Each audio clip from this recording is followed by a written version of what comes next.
of people. Bill was frightened for his life back in those days, and he needed some way to get the information out to a large number of people. And keep in mind, this was in the days long before the internet, so there was no real practical, very easy way for people to do this kind of disseminating their information or documents that they had. It was very difficult back in those days, and the only way would have been through probably the printed word would have been the easiest way. So that's what Bill had done. He had made many copies of this secret government. The secret government was an amalgamation of Bill's continued research into UFO phenomena and was first introduced at the MUFON Symposium on July 2nd, 1989 in Las Vegas, Nevada. The document highlighted his research into the UFO crash in the late 40s in Roswell, New Mexico, and documents that alluded to President Truman's knowledge of extraterrestrial life and his administration's efforts to keep it quiet. Cooper had seen these documents while serving in Naval Intelligence. But eventually, when they began to have confidence in me, I began to see things coming across my desk that were just absolutely incredible. And a lot of it is really hard to talk about because it's so far outside the normal concept of reality for the average American that that they're going to find a hard time believing any of it. Mm-hmm. But I saw documents that were labeled under the classification top secret, and the compartmentalized or the compartment that was put into was called MAJIC, M-A-J-I-C. Mm-hmm. Which told me that that UFOs are real, which I already knew. I'd seen one. Right. But this went farther than that. It told me that they were extraterrestrial in origin, that there were 4 different extraterrestrial species or races visiting this Earth, and that they had actually entered into an agreement with the United States government with one of these species of alien beings to exchange technology, and it told me all the projects that was underneath this. Project Red Light was actually the testing of extraterrestrial craft. Project Plato was a diplomatic project. Pounce was the recovery of technology. Pluto was the application of that technology to our own secret space program, not the public space program. There are 2 different space programs.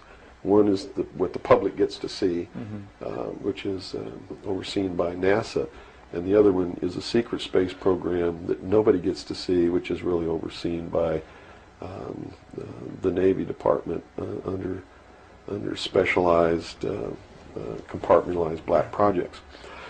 I also saw documents under an operation called Operation Majority, which outlined the plans to bring together a one-world government and also included extraterrestrial information within that. Project Grudge, which was the second project. First was Sign and then Project Grudge, which contained all of the extraterrestrial information up to a certain point. I forget the year cutoff. And then it was contained after that in another project called Project Aquarius, which was the accumulation of the whole history of alien interaction on planet Earth. But I have to say at this point that I don't know if those documents were really telling the truth or not. They could have been showing me these things so that eventually I would go out and talk about this. And maybe that'll become clear to you later why they may have done that. It could be real. So. Bill, at this time, was acquiring a reputation as a UFO specialist. Unlike others in the movement at that time, Bill's credibility was unique because of his experience in naval intelligence. In the late 1990s, however, Bill reconsidered much of what he was saying, as his research led him to believe the technology he and others were witnessing may have been the creation of our own government, created and tested in areas such as the infamous Groom Lake, Area 51 in Nevada, where Bill filmed his documentary, Project Red Light. Bill was actually the first one to go to Area 51 and start filming some of these UFOs or alien spacecraft, whatever they may have been. Bill always maintained that it was a military base, which it is. We all know that now. In the early days, the U.S. military refused to even acknowledge it existed until Bill Cooper got a satellite photograph from the Russians, which proved it existed. We could see the landing strips, all this kind of stuff, and clearly there was some sort of infrastructure there. There were buildings, and something was happening. So Bill decided, for a number of years, was taking expeditions up to Area 51, and he would take people there, and maybe one night they wouldn't see anything at all, but most nights there was some UFO activity. Doyle Shamley, a Gulf War veteran and Army reservist, had paralleled Bill's quest for answers. The two met at a research conference Doyle had been arranging, and soon the two became tight research allies. Doyle would eventually leave the reserve and join Bill in Arizona to conduct full-time research up until Bill's death. Then he realized his research at the time was heavily with Lars Hansen and many of them in the UFO realm. And he realized that most of them, and a lot of them upon admittal, and I have the documents, admitted to working for, either in the past or still being on CIA payroll. And he exposed them heavily, speaking engagements, and accused them of falsifying facts, as they called them, to steer people away from an eventual finding out of all the facts, and send them down all these wild goose chases. In all the history of the world, folks, if we were really being visited by extraterrestrial life, don't you think we would have found one by now? Don't you think so? And how come the government always gets there first? It's podunk time. It's in the middle of nowhere. There's a farmer milking his cow, a flying saucer crashes, and the government gets there before he can get from his cow to the crash site.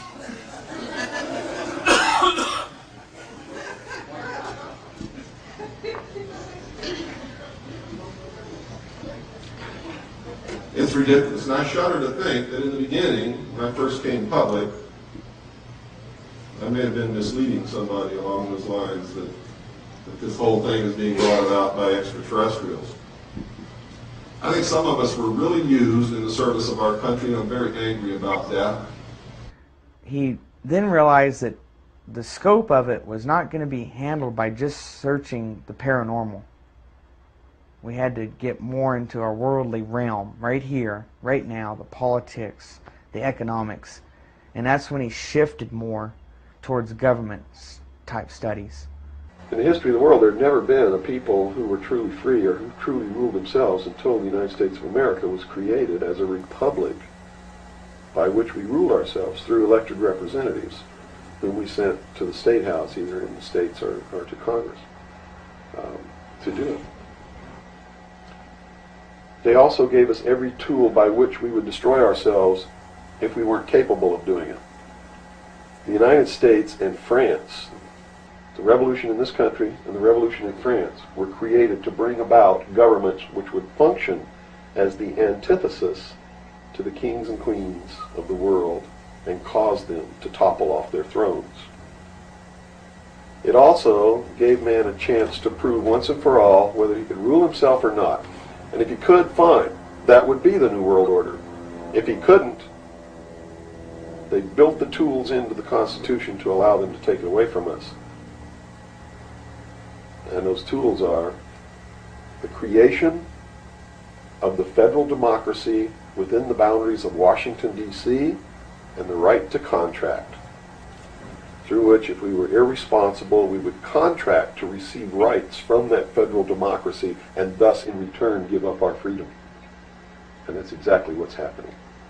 After lecturing, releasing documents, and doing talk radio for a number of years, Bill had finally synthesized his research, life experiences, and philosophical insights into what would become one of the most popular underground conspiracy books of all time. Behold, A Pale Horse.